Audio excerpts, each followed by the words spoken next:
श्री कृष्ण भगवान अर्जुन से बोले, हे अर्जुन, ये मैंने तुझे जो ज्ञान उपदेश दिया है, इसे पहले मैंने सूर्य के लिए कहा था, सो यह योग अविनाशी है। सूर्य ने अपने पुत्र मनु से कहा, फिर मनु ने इक्ष्वाकु को कहा। यह ज्ञान योग परंपरा पुरातन से चला आया है। राजऋषि इसको जानते हैं, अतः इसको समझकर राज करते हुए भी परमपद को प्राप्त होते हैं। आवत हर्ष न उपजई, जावत शोक न होए। ऐसी करनी जो रहे, ग्रह बन योगी सोए। हे परंतप अर्जुन, इस योग को कहे सुने चिरकाल व्यतीत हो गया, किंतु अब पुरातन हो गया है और संसार से नष्ट होकर मिट गया है। अब वही पुरातन योग मैंने तेरे प्रति कहा है। ये योग वार्ता मैं तेरे प्रति इसलिए कहता हूँ कि तू मेरा भक्त और सखा है, सो चित्त एकाग्र करके सुन आई वस्तु का हर्ष न कर, और जो चली गई है या चली जाए उसका शोक न कर। एक जैसा ही जान, हर्ष शोक से अलग हो, चित्त को स्थिर रख। श्री कृष्ण भगवान के वचनों को सुनकर अर्जुन ने पूछा, हे महाप्रभु, तुम्हारा जन्म तो अब वासुदेव के घर हुआ है और सूर्य पुरातन है, बहुत पहले प्रकट हुआ है। तुमने सूर्य को यह ज्ञान कब दिया, सो कृपा कर मुझे समझाओ। अर्जुन की बात सुनकर श्री कृष्ण भगवान बोले, हे अर्जुन, तेरे और मेरे कई जन्म हो चुके हैं। मैं उन सब जन्मों को जानता हूँ। समस्त भूत प्राणियों का ईश्वर हूँ, प्रभु हूँ। मैं अपनी माया से जन्म भी लेता हूँ। जैसे कोई राजा अपने राजसी वस्त्र उतार कर और दूसरा कोई वेश धारण करके लोगों द्वारा पहचाना नहीं जाता, इसी भांति मैं देह धर कर संसार में आया हूँ। हे अर्जुन, मैं देहदारी नहीं, देह से परे हूँ। मेरा देह स्वरूप है। शरबत और मिश्री की भांति मेरी देह और आत्मा एक ही स्वरूप है। हे अर्जुन, मैं कब और किस निमित्त जन्म लेता हूँ सो सुन। जब जब धर्म की हानि होती है, तब तब मैं प्रकट होता हूँ।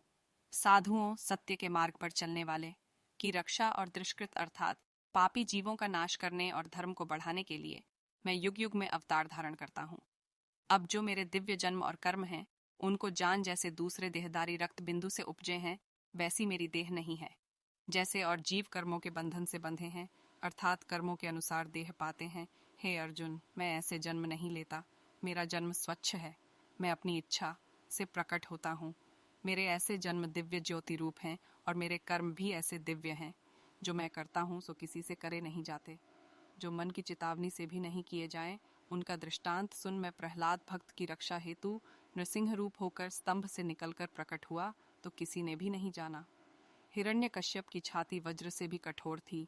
वह कोमल घास की तरह नखों नाखूनों से विदीर्ण करके फाड़ डाली। गोकुल के भक्तों की रक्षा के लिए 7 दिन तक गोवर्धन। इसके अतिरिक्त मैंने जो भी कार्य किए हैं, सब दिव्य ही किए हैं। जो मनुष्य मेरे यह दिव्य जन्म और कर्म जानते हैं, हे अर्जुन, वे मनुष्य देह को त्याग कर मेरे परमानंद अविनाशी पद में जा प्राप्त होते हैं, फिर जन्म मरण के बंधन में नहीं पड़ते। हे अर्जुन, अब उसकी बात सुन जिसको मेरे चरणारविंद की भक्ति उपजी है, जो बहुत जन्म वैरागी होकर निर्भय और क्रोध रहित होकर उसका मन का चेता मेरे में रखकर मेरी उपासना करता रहता है। इन साधनों से जिसका मन पवित्र हुआ हो, उसको मेरी भक्ति उपजती है। जिसको प्रेम भक्ति उपजी है, हे अर्जुन, मैं उसके रोम रोम में आकर निवास करता हूँ। जिस प्रकार जो मेरा भक्त मेरा भजन स्मरण करता है, उसी प्रकार मैं उसका भजन स्मरण करता हूँ, और सब मनुष्य ही जिस प्रकार मैंने लगाए हैं, वैसे ही वह लग रहे हैं। अब आगे सुन, मैं अपने भक्तों के साथ वैसे ही हूँ जिस प्रकार मेरे भक्त मेरे साथ हैं। अब तू यदि यह कहे कि सभी मनुष्य तुम्हारा भजन क्यों नहीं करते, दूसरे देवताओं की उपासना क्यों करते हैं, तो उनकी भी बात सुन। दूसरे देवताओं की उपासना करके लोग इस प्रकार के फल मांगते हैं कि मुझे पुत्र मिले, धन मिले आदि। देवता उनकी कामना पूर्ण करते हैं। देवता थोड़े किए प्रयत्न से खुश हो जाते हैं, इसलिए लोग देवताओं की उपासना करते हैं। और मेरे में तो उस पुरुष की श्रद्धा लगती है जिसके नेत्र ज्ञान रूप देवी से हैं, जिनको सब कुछ देह प्रपंच झूठ ही नजर आता है, और मुझे ही सर्वव्यापक सत्य रूप जानकर जिसकी श्रद्धा मेरी उपासना में लगी है। और यह जो चारों वर्ण ब्राह्मण, क्षत्रिय, वैश्य और शूद्र हैं, यह मैंने ही उपजाए हैं, और इनको भिन्न भिन्न अपने अपने कर्म मैंने कहे हैं। इन चारों वर्णों से इनके कर्मों का करता करता तू मुझको ही जान, पर मुझको किसी कर्म किए का लेप नहीं लगता। तेरा कर्म युद्ध करना है, तू इसे कर, मेरी तरह तू भी निर्लेप रहेगा। मुक्ति की इच्छा वाले सभी प्राणी मेरी आज्ञा मानकर कर्म करते हैं। सत्कर्मों की भावना करते सदा सदैव वर्टिकल बार कर्म पंथ नेह कर्म होए, मुक्ति प्राप्त थीव। यह बात तुझको कहूँ, युद्ध तुम्हारा धर्म। पंडित वेद न पाव ही, क्या अकर्म क्या कर्म, सुरते सूरत न कर सके। औरों की क्या बात, सोई कर्म तुझको कहूँ मान ले हुए तात, जिन जाने से दुख हरे बंधन होए खलास, गूढ़ कथा तुझको कहूँ तुम सुनो ब्रह्म के दास। हे अर्जुन, एक तो कर्म है, एक विकर्म है और एक अकर्म है। उनकी बात सुन। जिस प्रकार शास्त्र की आज्ञा है उस भांति स्नान आदि से लेकर कर्म करने को कर्म कहते हैं, और जो भूल से पाप कर्म करे उसे विकर्म कहते हैं। किंतु जो आलस्य या अज्ञान से स्नान आदि सब कर्मों को त्याग देता है उसे अकर्म कहते हैं। जो पुरुष इन तीनों ही कर्मों को शास्त्रानुसार समझकर करते हैं ऐसे बुद्धिमान पुरुष श्रेष्ठ सत्कर्मी कहलाते हैं। ये तो कर्म करने की बात कही, अब आगे सुन। जो कोई मनुष्य मेरी महिमा जानने का अभिलाषी है, इसका उसे जो ज्ञान उपजा है उस ज्ञान से उसको किसी कर्म का आरंभ नहीं उपजता। वह काम क्रोध से रहित है। ज्ञान अग्नि से जिसके सब कर्म जल गए हैं ऐसे मनुष्य को विवेकी पुरुष पंडित कहते हैं। फिर वह ज्ञानी पुरुष कैसा है जिसने सभी कर्मों को त्याग दिया है और कर्मों के फलों का भी त्याग कर दिया है। ऐसा पुरुष ज्ञान रूपी अमृतपान कर तृप्त है। ऐसा मनुष्य किस कर्म में लिपायमान नहीं होता, वह निर्लेप है। किसी कर्म के बंधन में वह नहीं बंधता, सो निर्बंध है। फिर कैसा है जो एक परमेश्वर बिना किसी को मानता नहीं, किसी की आशा नहीं करता, निराशा है। संसार की वासना जिसने रोक रखी है, जिसने चित्त और आत्मा को एकाग्र कर लिया, जिसे किसी और वस्तु की याचना नहीं, जो सदा ही एकांत और अकल्प रूप है, शरीर मात्र जिसका रहा है। शरीर की रक्षा के लिए उसने जो कर्म किए हैं सो उनको तिन कर्मों का कुछ पाप नहीं। ईश्वर इच्छा से जो भोजन मिल जाए उसी में संतुष्ट रहे, शीत उष्ण हर्ष व शोक से रहित है और किसी से जिसको द्वेष नहीं, और जो भली बुरी वस्तु पाने पर एक जैसा है, ऐसा जो मनुष्य है वही निर्बंध बंधनों से रहित कहलाता है। फिर कैसा है दूसरे का जिसको संग नहीं, ऐसा जो प्राणी है सो मुक्त रूप है, और जिसका चित्त मेरी महिमा के वर्टिकल बार ज्ञान में सदा निश्चल है।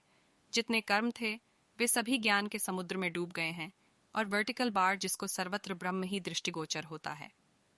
जहां तहां लेन देन, खान पान, पहनना, देखना, सुनना, उपजना और विनाश आदि में जिसको ब्रह्म ही नजर आता है, वह प्राणी ब्रह्म रूप है। वह पुरुष ब्रह्म से उपज कर ब्रह्म में ही लीन हुआ है।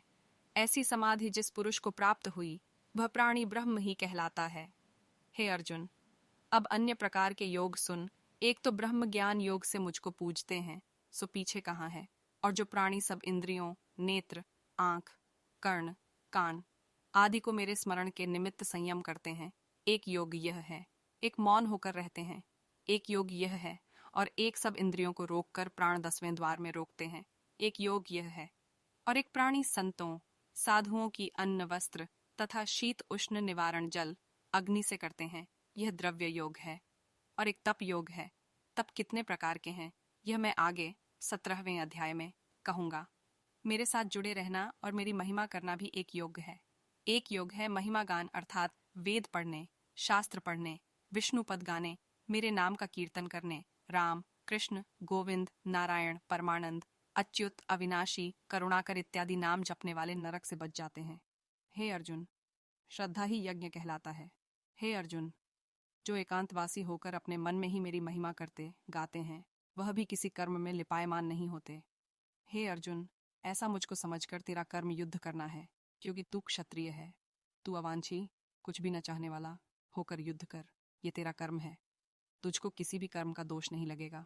और सुन, जिसके जानने से मूर्ख जीव भी पंडित हो जाते हैं और जिसे बड़े बड़े पंडित भी नहीं जानते, वह सब मैं तेरे लिए कहता हूँ, जिसे जानकर तू इस दुखदायी संसार के बंधनों से मुक्त हो जाएगा। हे अर्जुन, विचार कर स्तुति करने का नाम ज्ञान यज्ञ है। एक जीव यज्ञ है और एक प्राण अपान वायु एकत्रित कर प्राणायाम यज्ञ है। वह एक क्रम से एक एक ग्रास घटाते हैं, यह यज्ञ है। यह जितने प्रकार के यज्ञ भी मैंने कहे हैं, यह सभी पापों का नाश करते हैं। इन सब यज्ञों में जिस यज्ञ से भी जो कोई मुझको पूजेगा वह मुझे ही प्राप्त होगा। उसका जीना अमृत के समान है। मेरी कृपा से और जो कुछ भी भोजन आदि वह करता है वह भी अमृत है। ऐसा प्राणी देह त्याग कर परे से परे मेरे सनातन ब्रह्म को पाता है। हे कुरुवंशियों में श्रेष्ठ अर्जुन, मेरे पूजे बिना, मेरा स्मरण किए बिना इस लोक में भी सुख प्राप्त नहीं होता। परलोक की तो बात क्या कहूँ। हे अर्जुन, इस प्रकार के यज्ञ मैंने पूर्व ही कहे हैं, इनके जानने से तू मुक्त होगा। अब इन यज्ञों विषय जो श्रेष्ठ हैं सो सुन हे परंतप पांडव। यह द्रव्य यज्ञ आदि से लेकर सभी यज्ञ मैंने कहे हैं। इन समस्त यज्ञों से मेरी महिमा जानने का जो यज्ञ है सो श्रेष्ठ है, और जितने और यज्ञ करे वे सब ज्ञान पाने के लिए करें। और जब ज्ञान उपजता है तब सभी यज्ञ उदय हो जाते हैं। जैसे वृक्ष पर फल लगने से फूल गिर जाते हैं, वैसे ही यह भी मिट जाते हैं। अब जिसे मेरी महिमा का ज्ञान मेरी ही कृपा से होवे, उससे और कोई ज्ञान पाना चाहे तो उसकी क्या विधि है?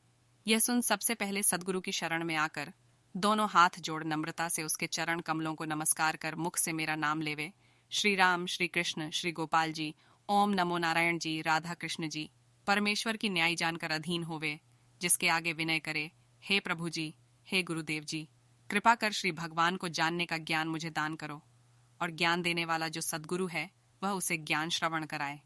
हे पांडव अर्जुन, जिसे ऐसा ज्ञान हो गया उसे मोहमाया नहीं व्यापते, उसे समस्त अस्टरिस्क प्राणियों में केवल ब्रह्म के दर्शन होवेंगे, उसके लिए कोई भेदभाव नहीं होगा।